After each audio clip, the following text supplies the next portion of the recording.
Filipino grievances against Governor Wood. Let me introduce to you my team. My name is Catherine Giwa and my member is Maris Reyes, Rosana Pagyo, Ashley Lagman, Jasper Osera, and Don Green Osera. Background of the author to be reported by Miss Rosana Pagyo. Ano nga ba ang background of the author of our topic? Siya si Gregorio Ebsaide. Siya ay ipinanganak noong May 25, 1902. Siya ay nagmula lamang sa ordinary family sa lugar ng Pagsaan, Laguna. Pero bata pa lamang si Gregorio ay nahilig na siya sa kasaysayan kaya ipinagpatuloy niya ang pag-aaral ng kasaysayan sa mas mataas na antas. Nagtapos siya ng Master of Arts noong 1931 sa University of the Philippines, Diliman. And nagtapos din siya ng Bachelor of Arts and Doctor of Philosophy noong 1934.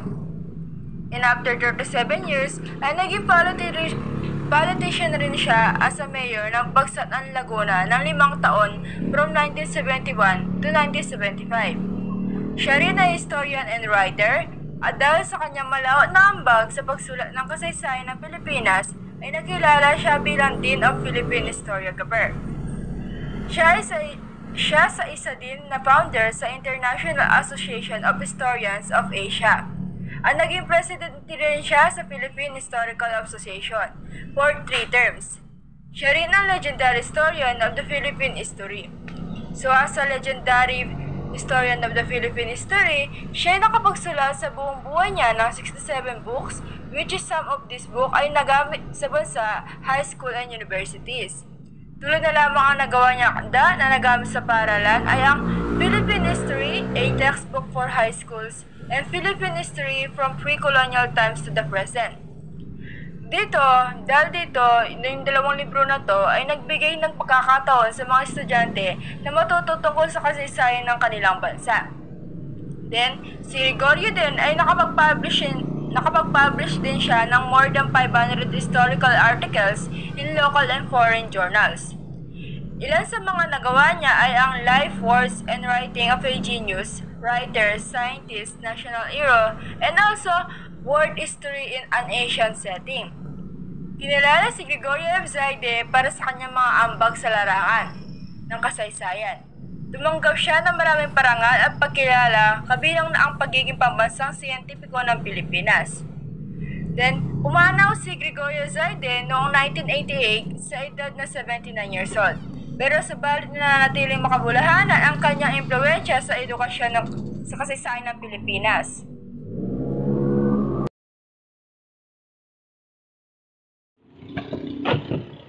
Sino nga ba si General Leonard Wood? Siya ay isang former Governor General of the Philippines. Ipinanganak noong October 9, 1860. Siya ay pang-7th American Governor General dito. Pinanganak siya sa Winchester, New Hampshire, United States of the Philippine Islands. Namatay siya noong August 7, 1927 at the age of 66 years old sa Boston, Massachusetts. Pagkatapos niyang sumailalim sa isang operasyon para sa bumalik na tumor sa kanyang utak. Isa siyang kilalang Amerikanong opisyal, militar at administrador na nagsilbing Gobernador General ng Pilipinas mula 1921 hanggang 1927. Ang natapos niya ay isang medical na doktor sa militar sa Harvard Medical School. Naging tanyag siya sa panahon ng digmaan Espanyol at Amerikano, lalo na sa pamumuno niya ng Rat Riders sa labanan ng San Juan Hills. Ang kanyang serbisyo sa militar ay nagbigay sa kanya ng reputasyon bilang isang mahusay na leader at estratehiya.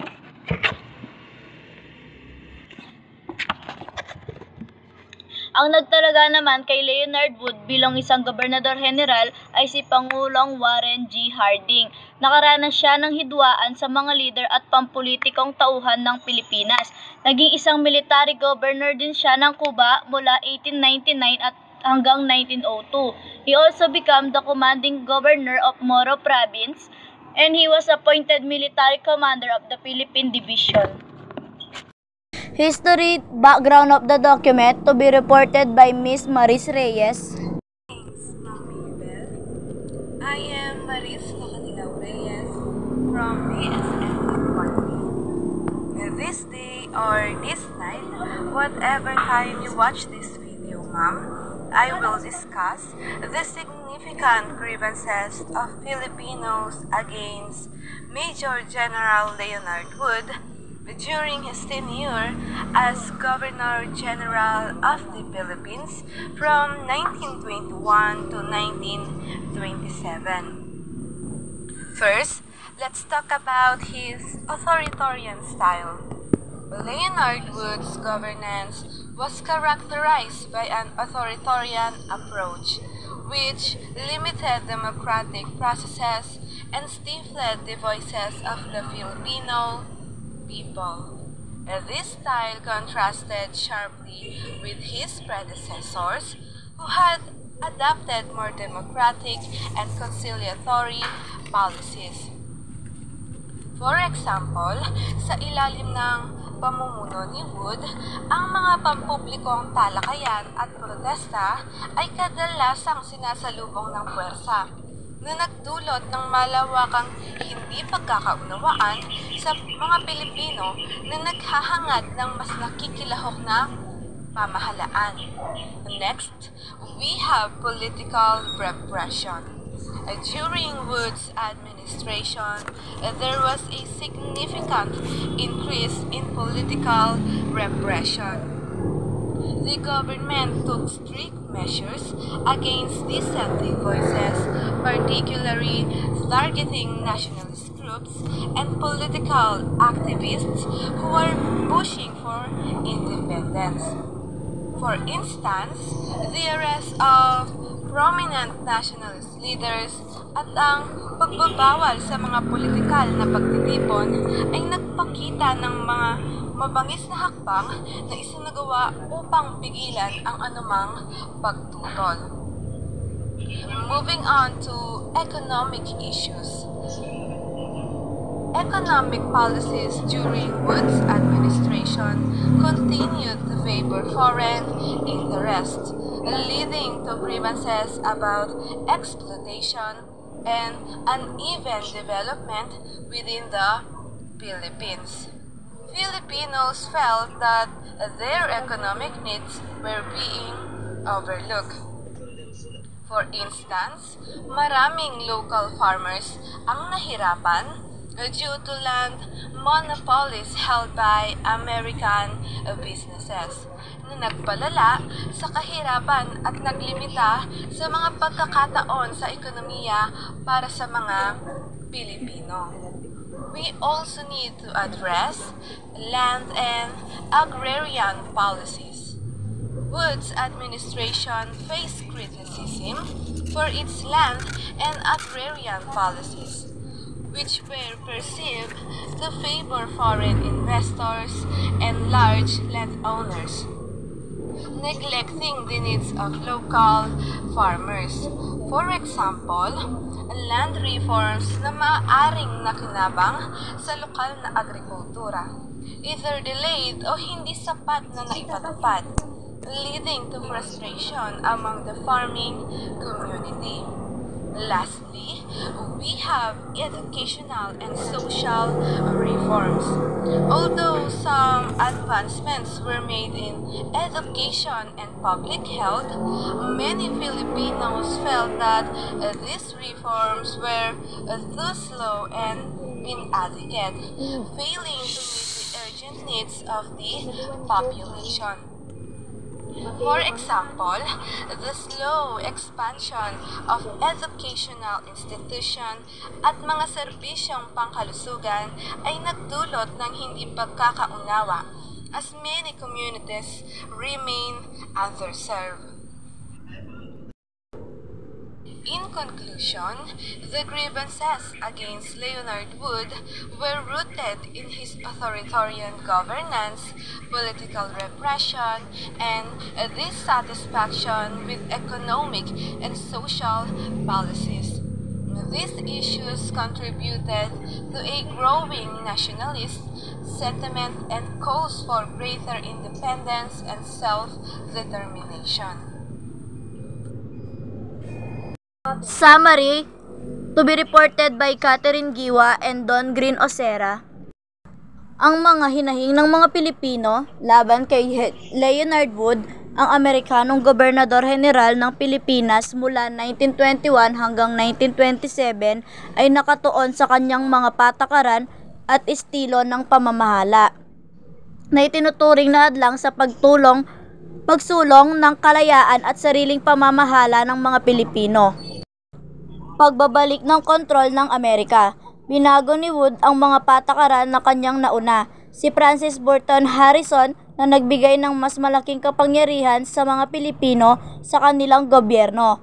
Ang masyadong otoritaryang pamamahala ni Wood ay ikinadismaya ng mga Pilipinong leader na naghahangad ng mas malaking autonomiya. Pagveto ng mga batas, madalas gamitin ni Wood ang kanyang kapangyarihan upang iveto o hadlangan ang mga batas na ipinasa ng lehislatura ng Pilipinas na kontrolado ng mga Pilipino. Ito ay tinuturing na panghihimasok sa kanilang kapangyarihang lehislatibo.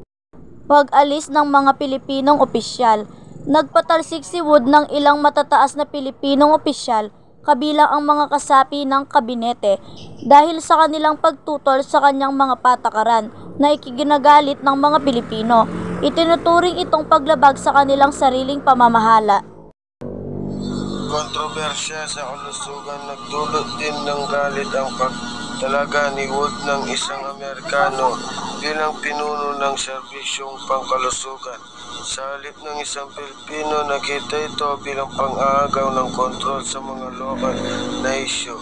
Krisis sa kabinet ng 1923. Umabot ang tensyon noong 1923 na magbitiw ang lahat ng Pilipino miyembro ng kabinet bilang protesta sa mga aksyon ni Wood na nagdulot ng malaking sigalot sa politika. Tinawag na krisis sa kabinet.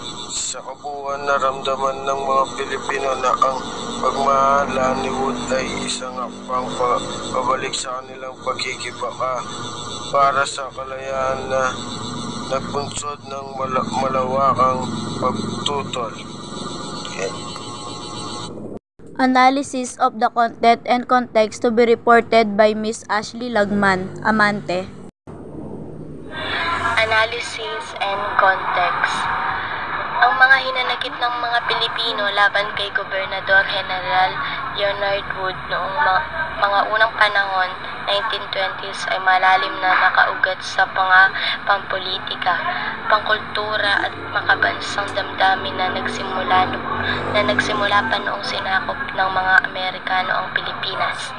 Ang mga hinahing ito ay pinahayag ng mga lider, intelektual at mga politikal na responsibilidad na Pilipino na nakita ang estilo ng pamumuno ni Wood bilang hakbang paatras sa pag-usad tungo sa kasarinlan ng Pilipinas.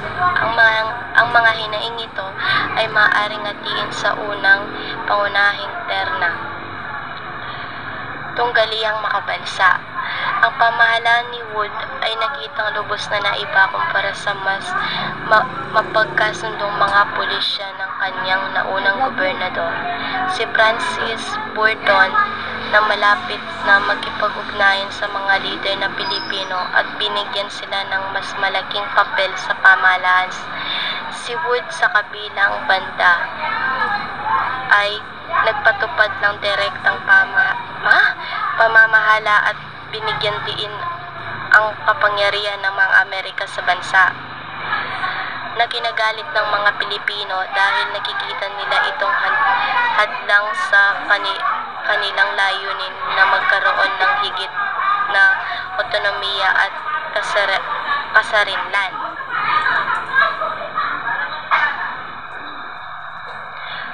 Context.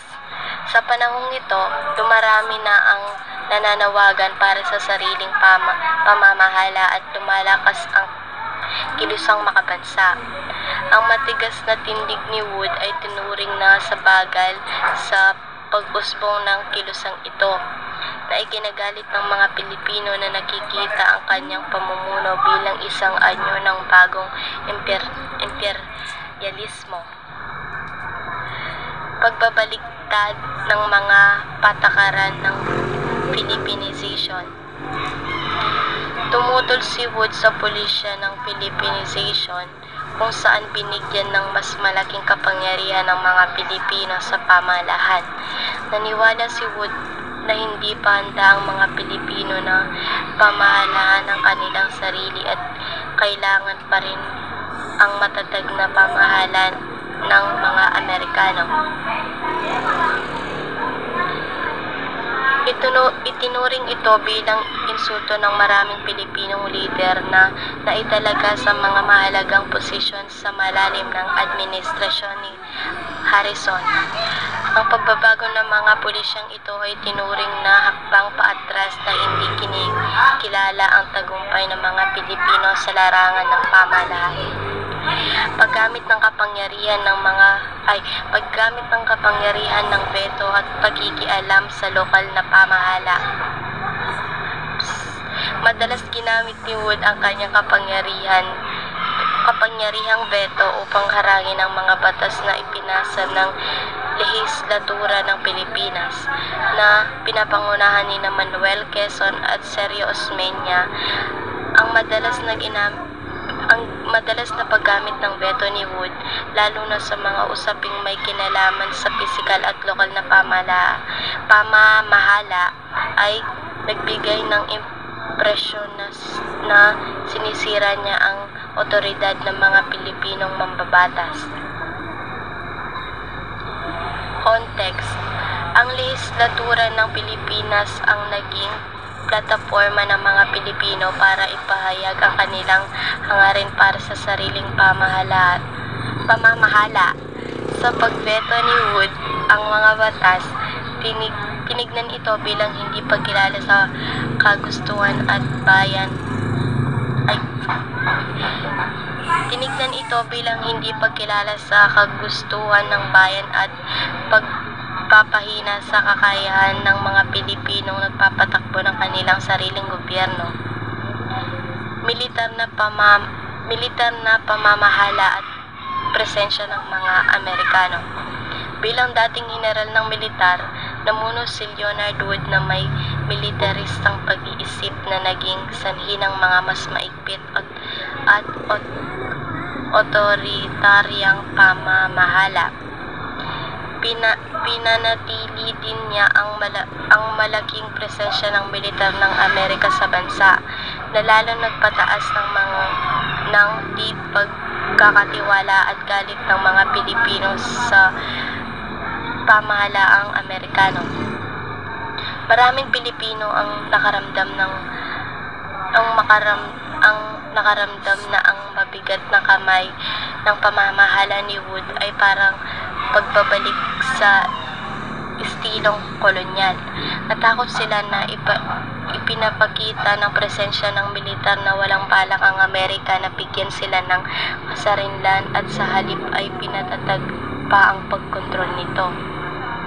Ang krisis sa gabinete noong 1923. Isa sa mga pinakamahalagang pangyayari ng mga hinanakit laban kay Wood ay ang krisis sa gabinete noong 1923. Ilang mga Pilipinong kasapi ng gabinete kasama sina Manuel Rojas at Sergio Osmeña ay nagbitiw sa tungkulin bilang protesta sa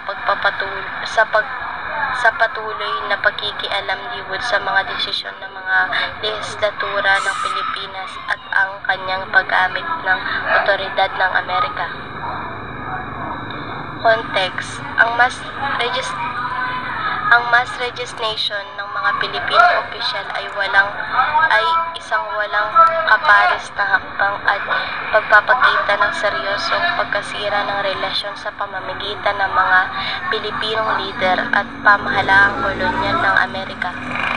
Pinapatunayan nito ang malalim na pagkadismaya sa pamumuno ni Wood at nagsilbing simbolikong pagtutol sa paghimasok ng Amerika sa mga usapang panloob ng Pilipinas.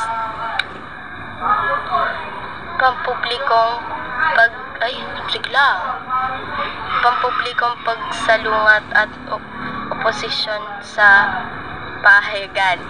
Ang mahahalagang Pilipino at intelektual ay hayagang tumutol sa mga polisya ni Wood. Madalas siyang kinikritismo ng mga editorial sa Naysay at Talumpati. Sina Quezon at Osmeña ang mga nangungunang kritiko. Hinihimok ang mga mamamayan na labanan ang mga panukala ni Wood. Naging mahalagang daan ng media upang ipahayag ang damdaming makabansa at mga hinanakit laban sa isang itinuturing na paternalistiko at otoritaryang rehimen. Ang paggamit ng media ay naging mahalagang kasangkapan upang puwakin ang damdamin ng publiko laban kay Wood. Conclusion. Pambansang pagkikibaka para sa kasarinlan. Ang mga hinahing laban kay Leonardo Wood ay hindi lamang tungkol sa istilyo ng kanyang pamumuno, kundi sa sumasalamin din sa mas malawak na pagkikibaka ng mga Pilipino para sa pambansang identidad at kalayaan. Ang patuloy na pagkadismay ng mga Pilipino sa nakikita nilang pamamahalang kolonyal ng Amerika ay lalo pang pinalala ng matigas na pamamahala ni Wood. Ang kanyang paggamit ng kapangyarihang veto, ang pagbabago ng mga patakarang Filipinization, at ang presensya ng militar. Lahat ng ito ay pagpatindi ng galit at pagtutol ng mga lider at mamamayang Filipino. Sa huli, pinalalim ng pamamahala ni Leonardo Wood ang